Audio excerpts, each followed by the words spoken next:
วันนี้มาเลี้ยงนาครับ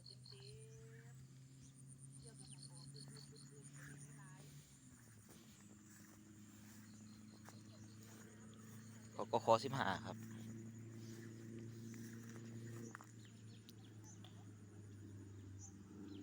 เริ่มออกร่วงแล้วพายุก็จะเข้าพรุ่งนี้มาลื่นนี่นะครับผมปล่อยน้ำออกแล้วครับ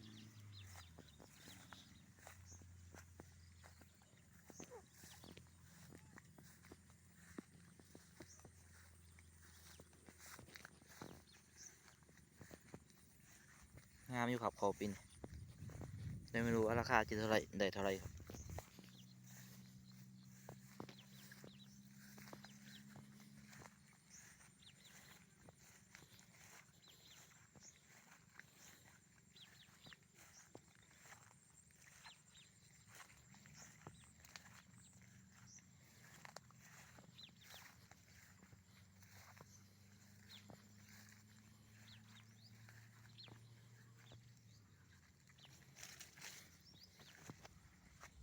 กำลังออกครับ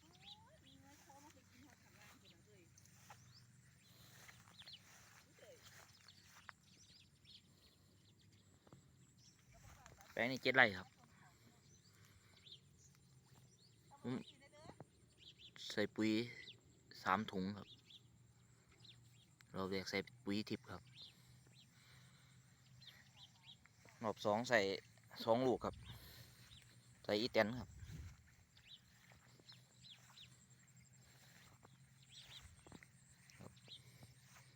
พายุเขามาผมก็ว่ามันล่มแท้ๆบ่เหลือแล้วครับเขาสูงอยู่ครับ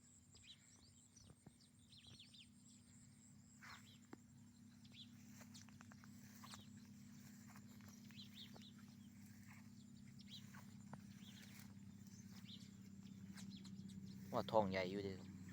ร่วงใหญ่ได้ใช้ได้อยู่ครับเราดูแต่ราคานะครับ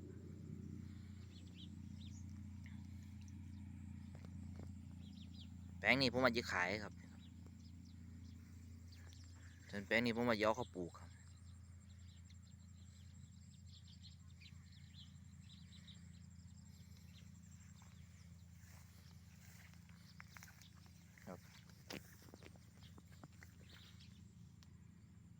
ร่วงมันอยู่ปลายมาแล้วครับพร้อมจะออกแล้วครับแต่พายุก็จะเขาวันนี้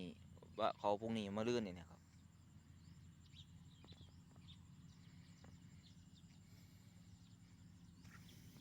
มีเขานกยุยอมหนึ่งจักมาแต่ไหนโอ้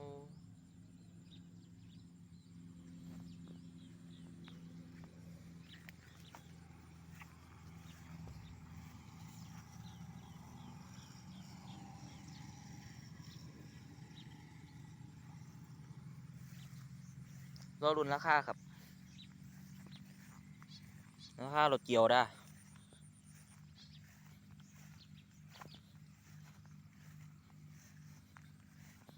รอรุ่นครับ